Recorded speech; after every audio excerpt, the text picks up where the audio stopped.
नमस्कार मित्रांनो, स्वागत आहे तुमचं आपल्या युट्यूब चॅनलवरती. मित्रांनो, जर तुम्हाला टॅक्स हा कॅल्क्युलेट करता येत नसेल आणि तुम्ही जर न्यू टॅक्स रेझिम यामध्ये कन्फ्युज असाल तर हा व्हिडिओ तुमच्यासाठी खूप महत्वाचा आहे. कारण या व्हिडिओमध्ये आपण संपूर्ण माहिती घेणार आहे की न्यू टॅक्स रेझिमच्या अकॉर्डिंग फायनान्शियल इयर 2026-27 साठी टॅक्स हा कशा पद्धतीने कॅल्क्युलेट करायचा.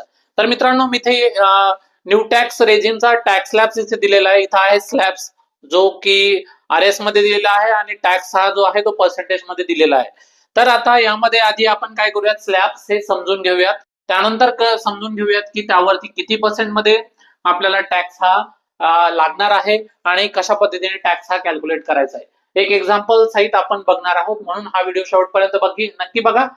म्हणून हा व्हिडिओ तुमच्यासाठी महत्वाचा आहे आणि हा व्हिडिओ तुम्हाला शेवटपर्यंत नक्की बघायचा आहे. तेव्हाच तुम्हाला कळणार आहे की न्यू टॅक्स रेजिमच्या अकॉर्डिंग तुम्ही टॅक्स हा कशा पद्धतीने कॅल्क्युलेट करायचा किंवा कशा पद्धतीने आपण कॅल्क्युलेट करू शकतो. म्हणून टॅक्स कम्प्युट करणं खूप महत्वाचं आहे. जर तुम्ही न्यू टॅक्स पेअर असाल, जर तुम्हाला कळत नसेल तर तुम्ही हा व्हिडिओ शेवटपर्यंत नक्की बघा.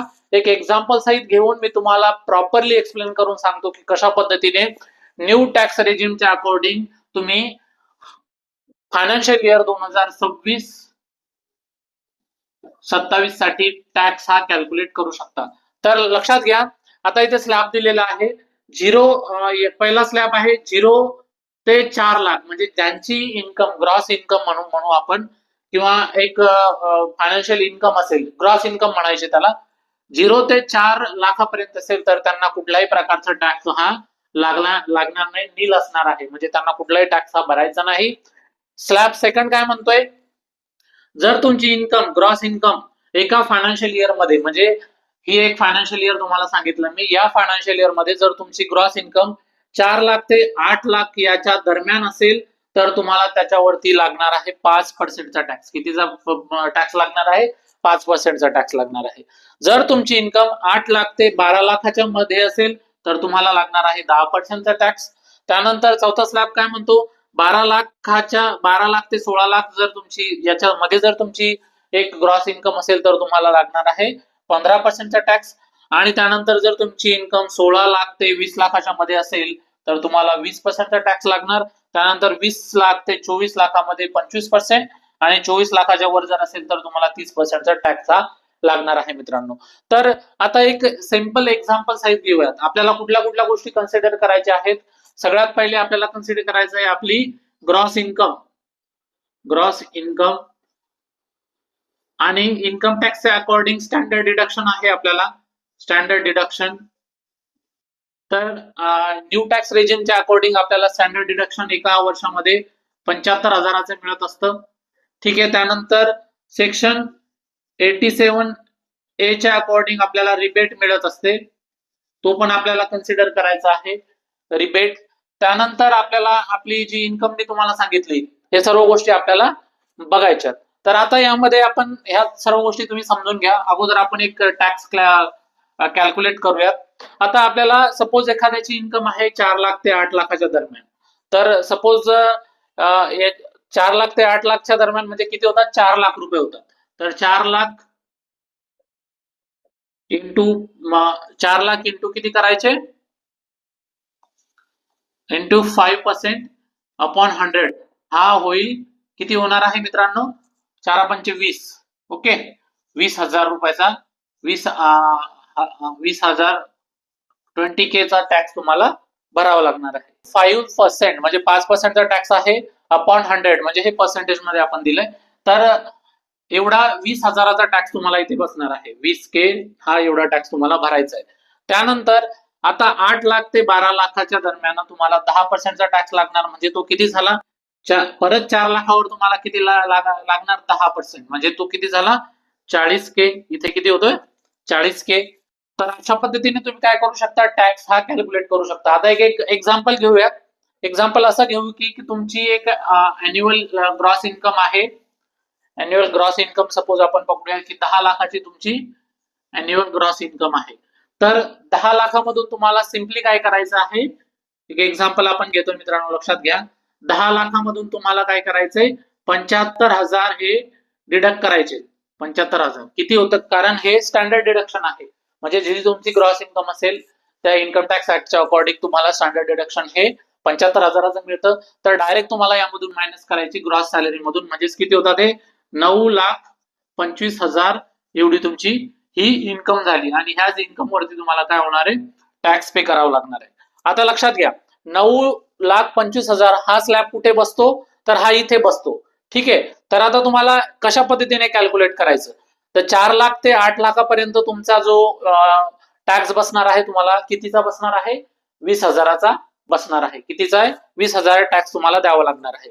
तर आता वरची अमाऊंट किती राहिली, 8,01,000पासून ते 9,25,000 9,25,000पर्यंत, म्हणजेच टोटल किती आहे, 1,25,000 1,25,000 यावरती तुम्हाला किती 10%चा टॅक्स आहे. किती आहे, 10%.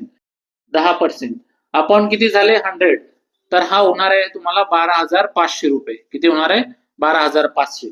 तर हा एक 20,000, हा 20,000चा टॅक्स आणि हा 12,500चा टॅक्स, टोटल किती होतात, 20,000 प्लस 12,500 इक्वल टू किती होतात, 32,500 रुपयाचा तुम्हाला काय आहे, टॅक्स हा अशा पद्धतीने कम्प्युट होतो. परंतु तर section 87A income tax act section 87A च्या अकॉर्डिंग तुम्हाला रिबेट मिळतं.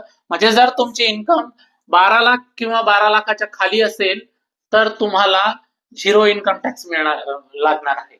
म्हणून हा रिबेट तुम्हाला इथे मिळणार आहे आणि ही इन्कम तुमची होणार आहे झिरो.